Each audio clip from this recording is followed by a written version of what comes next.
Well, we're going to be building a retaining wall that's part of the structure of this terraced rock garden. I want a clean 90-degree cut on these pipes. Building garden beds has some consistent challenges. We don't want to move more dirt than we have to, and often there's pre-existing plants in place that we have to build around. The box end, the blood orange over here, and the grapevine above, the staircase coming down beside it. Small concrete foundation pours on top of each other until we get to the top of our staircase. I often use the dirt as part of my formwork, so if we cut a step in carefully, we'll be able to pour it out with concrete and have a really solid foundation step. And we double check with our square to keep everything plumb.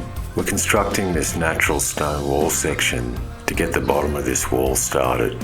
The concrete form I'm filling here is actually a foundation for the hollow block wall that runs up the side of the staircase.